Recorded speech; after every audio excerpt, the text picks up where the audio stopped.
Hello everyone my dear friends.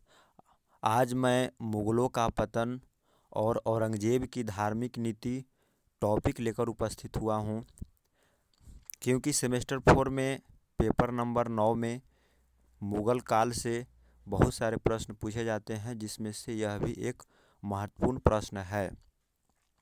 यह प्रश्न किस प्रकार से पूछा जाता है?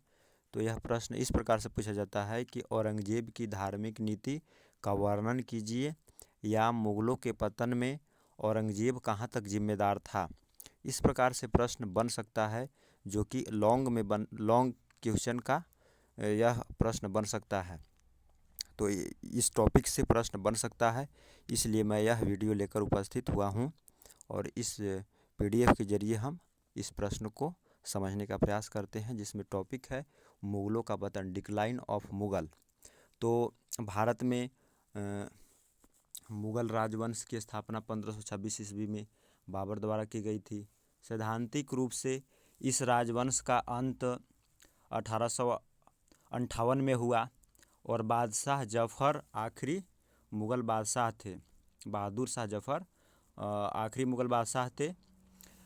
व्यवहारिक रूप से 1526 से 1707 तक मुग़ल साम्राज्य का पतन प्रारंभ होता है। 1748 ईस्वी के बाद तो मुग़ल सम्राट कभी मराठों, कभी निजाम, कभी पठानों और अंत में अंग्रेज़ों की कठपुतली मात्र ही बनकर रह गए। उनकी वास्तविक सत्ता और वैभव का अंत हो चुका था। मुग़ल साम्राज्य के पतन के लिए उत्तरदायी परिस्थितियों या कारणों को यदि विश्लेषण किया जाए, तो हम पाते हैं कि औरंगज़ेब की नीतियाँ उत्तरकालीन मुग़लों की अयोग्यता, मुग़ल दरबार की दलबंदी और षड्यंत्र, मराठों का बढ़ता प्रभाव, क्षेत्रीय राज्यों का उदय, आर्थिक कठिनाइयाँ, मुग़ल सेना का शक्तिहीन होना, नादिर शाह एवं अहमद शाह अब्दाली के आक्रमण आदि घटनाएं मुग़ल साम्राज्य के पतन के लिए उत्तरदायी है।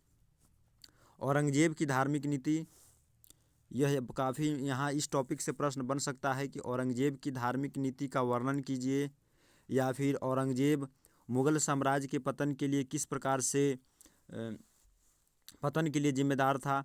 तो औरंगज़ेब का राजत्व सिद्धांत और उसकी धार्मिक, राजपूत एवं दक्षिण नीतियाँ मुग़ल साम्राज्य के पतन का महत्वपूर्ण कारण सिद्ध हुई।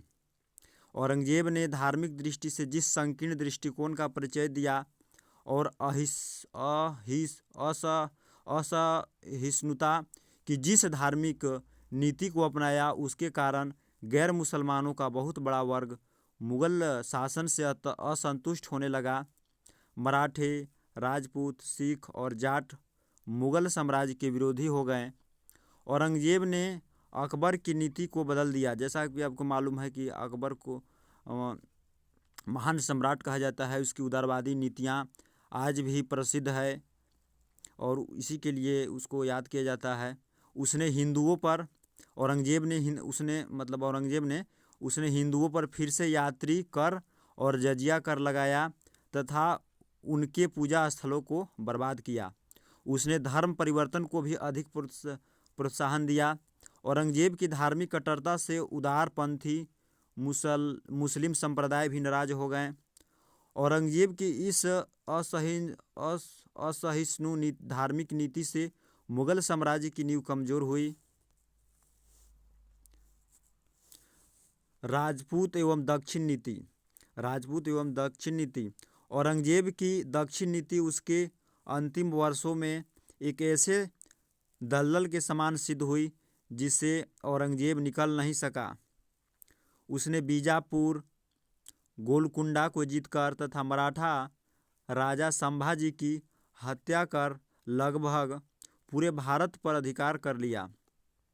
परंतु संभाजी की हत्या के बाद मुग़ल विरोधी मराठा संघर्ष में जो परिवर्तन हुआ, उसने मुग़ल साम्राज्य के शक्ति और आर्थिक साधनों को सोख लिया। पहले राजा राम और फिर उनकी पत्नी ताराबाई के नेतृत्व में मराठों ने जो स्वतंत्रता संग्राम लड़ा, उसने मुग़ल साम्राज्य की नींव हिलाकर रख दिया। संताजी, घोरपड़े, एवं धनाजी जादव जैसे सेनापतियों के नेतृत्व में मराठों ने मुगल सम्राट और उनके बड़े बड़े सरदारों की नींद हराम कर दी। औरंगजेब की मृत्यु के समय भी मुगलों के विरुद्ध मराठों की आज़ादी का संघर्ष जारी था। औरंगजेब के लगातार दक्षिण में व्यस्त रहने से मुगल सेना की शक्ति क्षीण हुई और उत्तर भारत में जाटों, राजपूतों, बुंदेलों और सिखों की शक्ति बढ़ गई। राजा जय सिंह की मृत्यु के बाद औरंगजेब ने राजपूतों के राज हड़प की जो नीति अपनाई, उससे राजपूतों को भी मुगल साम्राज्य का दुश्मन बना दिया। राजपूतों की नाराजगी के परिणाम स्वरूप मुगल साम्राज्य की नींव को कमजोर कर दिया और उसके पतन की प्रबल संभावना होने लगी। औरंगजेब की इस कमजोर नीति के कारण साम्राज्य की अस्थिरता और बढ़ने लगी। तीसरा है अयोग्य एवं निर्बल उत्तराधिकारी।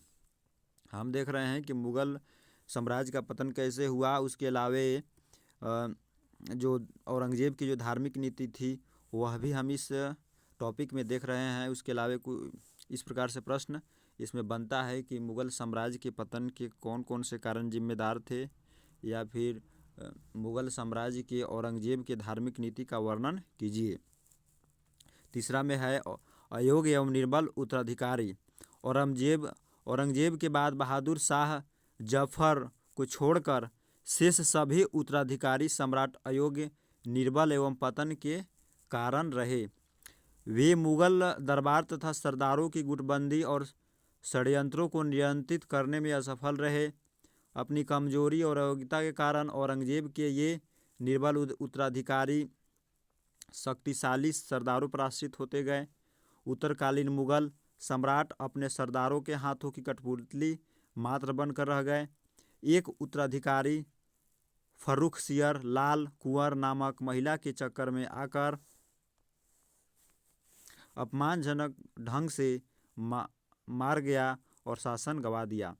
मोहम्मद शाह रंगीला 1719 से 1748 ईस्वी की निर्बलता के कारण बंगाल, बिहार, उड़ीसा, अवध, हैदराबाद और राजस्थान के कई राज्य स्वतंत्र हो गए थे। मोहम्मद शाह आलमगीर द्वितीय और शाह आलम मराठों या मुगल सरदारों की कठपुतली बनकर रह गई। चौथा, स्वार्थी मुगल सरदार एवं गुटबंदी। मुगल साम्राज्य के विस्तार, समृद्धि और स्थायित्व में मुगल सरदारों और अमीरों का महत्वपूर्ण योगदान रहा था। औरंगजेब के बाद के काल में योग्य सरदारों की कमी रही, और जो कुछ योग्य सरदार रहे भी तो उन्हें मुगल साम्राज्य को मजबूत करने के बजाय सम्राटों की निर्बलता और उनकी नैतिक पतन का लाभ उठाकर या तो दरबार में अपना प्रभाव बढ़ाया या अपने लिए स्वतंत्र राज्य की स्थापना कर ली। सैयद भाइयों अब्दुल खां और हुसैन अली जैसे सरदारों के स्वार्थों के कारण ही मुगल दरबार में गुटबंदी और षड्यंत्रों का प्रोत्साहन मिला। पांचवा, मराठों का उत्तर की ओर विस्तार। पेशवा बाजीराव प्रथम 1720 से 1740 के काल में उत्तर भारत में मराठा प्रभाव का तेजी से जो विस्तार शुरू हुआ, उसने आने वाले कुछ वर्षों में मराठा को भारत की सबसे शक्तिशाली राजनीतिक सत्ता बना दिया। उत्तर में मराठा प्रभाव के विस्तार से मुगलों की शक्ति और प्रभाव कम होने लगा था। 1752 ईस्वी में हुई मुगल मराठा संधि से ये पता चलता है कि मुगल सम्राट अपनी रक्षा के लिए मराठों पर आश्रित हो चुके थे।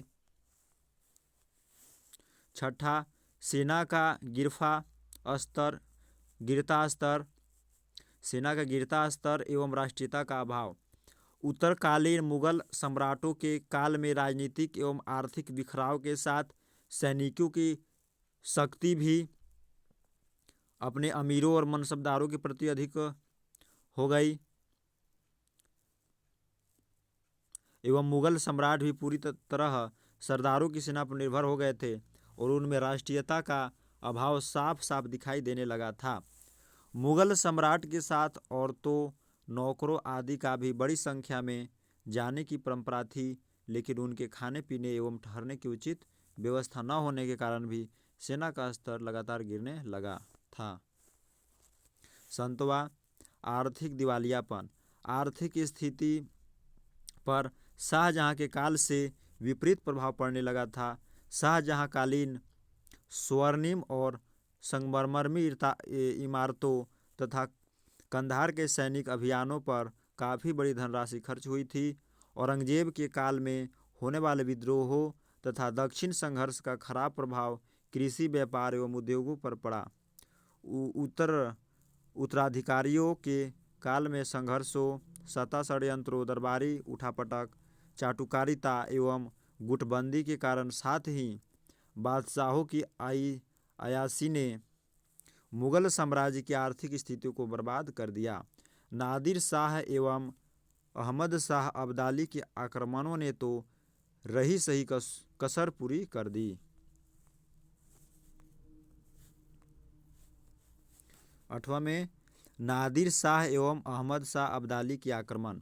1739 में अफगान के शासक नादिर शाह बाद में 1754 से 1761 तथा अहमद शाह अब्दाली के आक्रमणों ने मुगल सम्राट को आर्थिक और राजनीतिक दृष्टि से अत्यधिक पतन की ओर बढ़ा दिया था। नादिर शाह के आक्रमण 1739 ने मुगल सम्राटों को लगभग कंगाल कर दिया था। 9वां नौसेना का अभाव। नौसेना का अभाव भी मुगल साम्राज्य के पतन का एक कारण अंग्रेजों के संदर्भ में माना जा सकता है। इस विश्लेषण के बाद कहा जा सकता है कि औरंगजेब की नीतियों के दूरगामी परिणाम, उत्तरकालीन मुगलों की अयोग्यता, सरदारों की स्वतंत्र राज्य स्थापित करने की महत्वाकांक्षाएं, मराठों का प्रभाव, आर्थिक पतन, सेना का बदलना स्वरूप, उनमें राष्ट्रीयता का अभाव तथा विदेशी आक्रमण कुछ ऐसे कारण थे जिनके कारण मुगल साम्राज्य का पतन होता चला गया। इस प्रकार से आज के टॉपिक के तहत मुगलों का पतन और औरंगजेब की धार्मिक नीति के बारे में जाना। तो जो 15 मार्क्स का नंबर रहता है, जो लॉन्ग रहता है, उसमें यह प्रश्न पूछा जा सकता है। तो आज के लिए इतना ही। जय हिंद, जय भारत। मुझे लगता है कि यह मेरे द्वारा जो भी स्टडी मटेरियल प्रोवाइड किया जा रहा है वह BA सेमेस्टर 4 के लिए फ़ायदेमंद साबित हो रहा होगा। जय हिंद, जय भारत।